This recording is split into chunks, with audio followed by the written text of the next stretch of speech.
I thank you for coming today to this announcement. Joining me here are Mr. Jeffrey Trant, our Diocese Director of Safe Environment and Victim Assistance, Judge Daniel Ford, retired Massachusetts Superior Court Judge, and Ms. Irene Woods, Founding Executive Director of the Children's Advocacy Center of Franklin County and North Quabbin. Judge Ford and Ms. Woods will serve as Chair and Vice Chair, respectively, of the Special Task Force. Their mission is to receive the report that is currently being prepared by Judge Peter Vilas regarding the Diocese of Springfield's handling of allegations of sexual abuse by the late Bishop Christopher C. Weldon, as well as direct feedback from other abuse survivors and family members. Ultimately, with the recommendations of this task force, it is my sincere hope that as the Church of Western Massachusetts, we will be both proactive in preventing any type of abuse and may respond with prompt action on any type of abuse allegation. I'm grateful to Mr. Jeffrey Trant for his work over this past year in achieving a memorandum of understanding with all 3 district attorneys of Western Massachusetts region, and has brought on board a new team of very capable and competent investigators to pursue any claims of sexual abuse. As the Church of Western Massachusetts, we remain committed to both the prevention of any abuse for those under our care and reaching out to victims of sexual abuse. Now I would like to introduce Judge Daniel Ford, who will be the chair of our special task force. Judge Ford.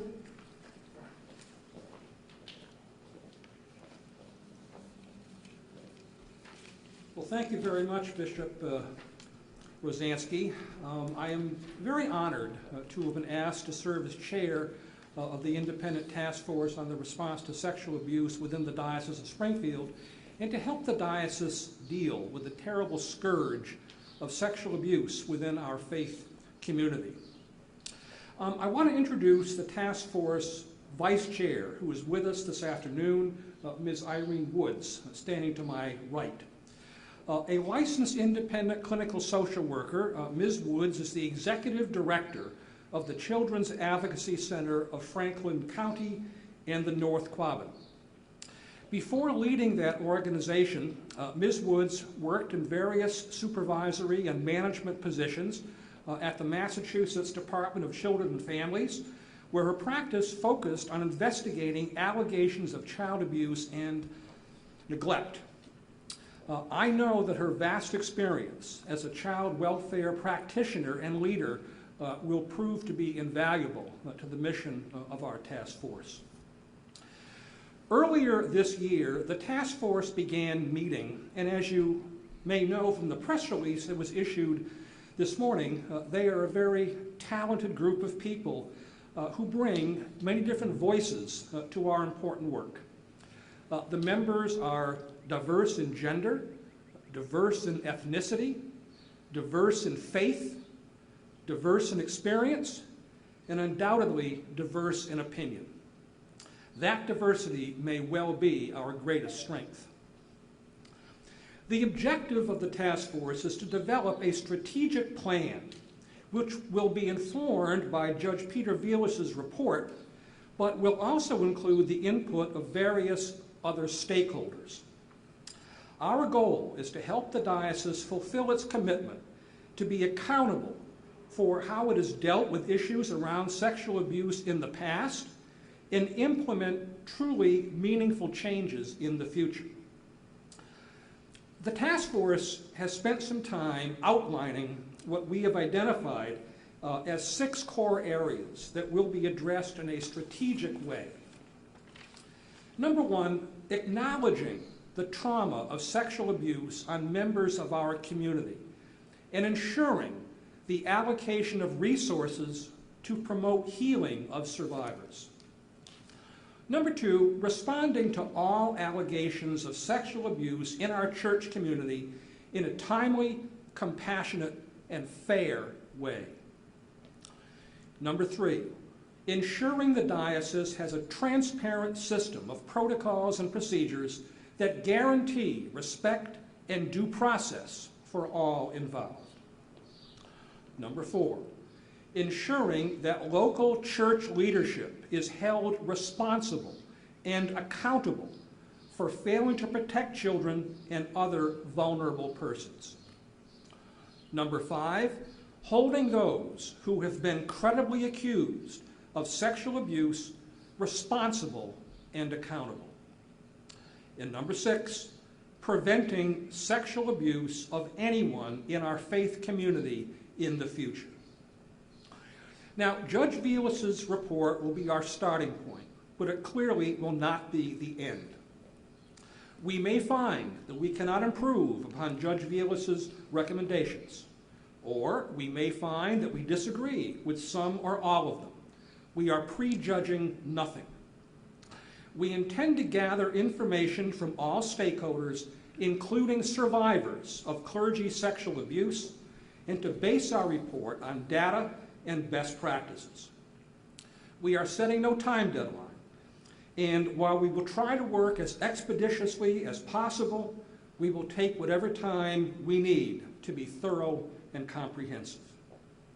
When we have finished our work, the task force will make our report public, and we will answer questions from the press, from members of the press, about that report. In summary, we look forward to being of assistance to Bishop Rozanski and maybe even his successors in this very, very important endeavor. Thank you.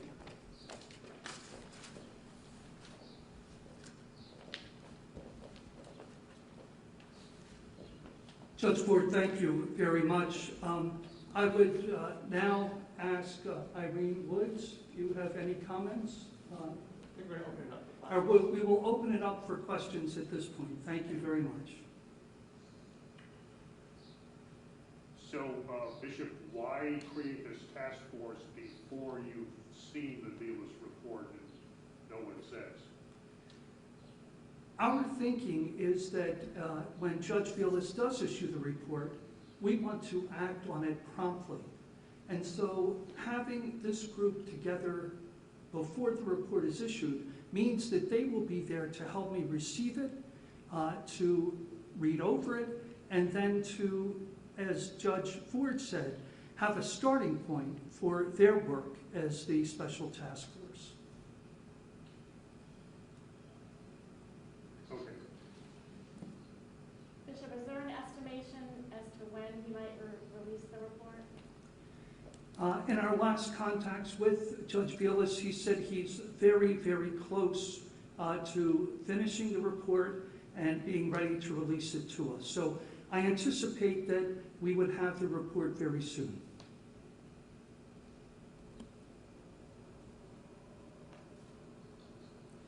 Anybody on Zoom who would like to ask any questions? Please. Have you been briefed by Judge Vilas on the rough outline of his findings? No. Judge Vilas has said to me that he would like to hand the report over whole and entire to me. So I've only been briefed on the fact that he's at different points of putting the report together. I believe now he's in the final draft revision. And that's all I've been briefed on, not on the content of the report. And when did the task force get underway? Judge Ford mentioned earlier this year. I believe they were convoked in January. I think we had our first meeting in mid-December, and we've only met twice.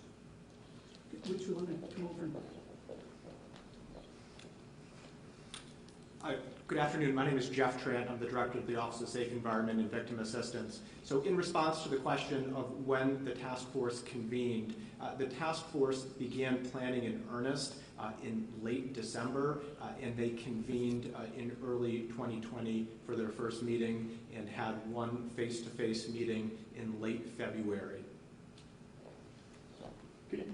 While you're up there, unless he's got a follow-up question, could you just talk about what your role is with the task force? I mean, if the task force, I mean, do you see any conflict there between what your role is and what the task force might be looking at in terms of what your office does? So my role is to serve as senior staff to the task force. And so I'm there as a person who is running the Office of Safe Environment and Victim Assistance on a day-to-day basis.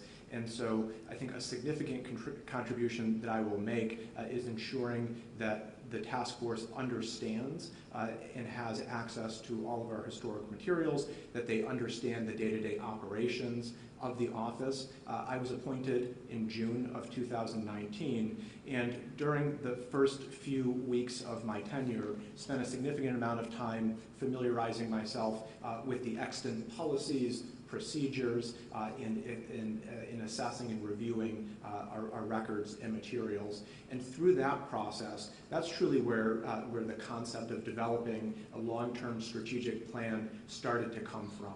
And so really the idea that it's absolutely critical for the office as well as the diocese to develop a blueprint is where that came from. And so when we talk about the scope and the role and the focus of the task force, in so many ways, as Judge Ford said, they will be the recipients of Judge Velas's investigative report, and from there, they will do their work. In so many ways, the task force is developing a bridge that will help us work towards developing a blueprint for making these significant and meaningful changes to improve the work of the Office of Safe Environment and Victim Assistance. So I truly view my role as being there to help provide technical assistance and support to the task force in any way possible. It is an independent group, and so they are here to advise the bishop. I'm here to be of assistance to them. And at the same time, once the task force has completed their strategic plan, we then get into implementing and moving to implementation and oversight. And in so many ways, that's the scope of my responsibility. So I very much see it as a very symbiotic and natural relationship. Thank you. You're welcome. I have a question for the bishop, if that is acceptable. Sure. Given the timeline that Jeffrey just described there, would it be accurate to say that Judge Velas's report would not lead to you taking any steps until you receive the outcome or the strategic plan from the new task force? I would see that as parallel. So the task force would be working on the report from Judge Velas, but I also see it that if there's anything immediately that should be changed, that needs to be changed, then I would work on doing that immediately. But I would see the bulk of the recommendations coming from the independent task force itself.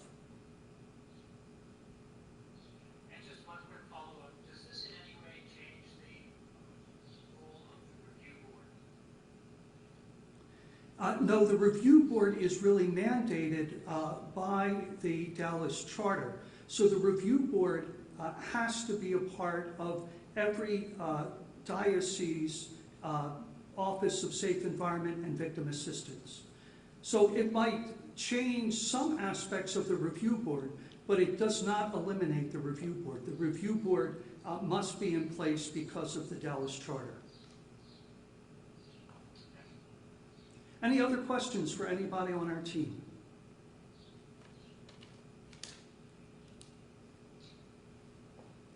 Well, I thank you very much, those who joined us here in person and those who have joined us by Zoom, for your time and for coming together. And thank you for your attention and for your very insightful questions. God bless. Thank you.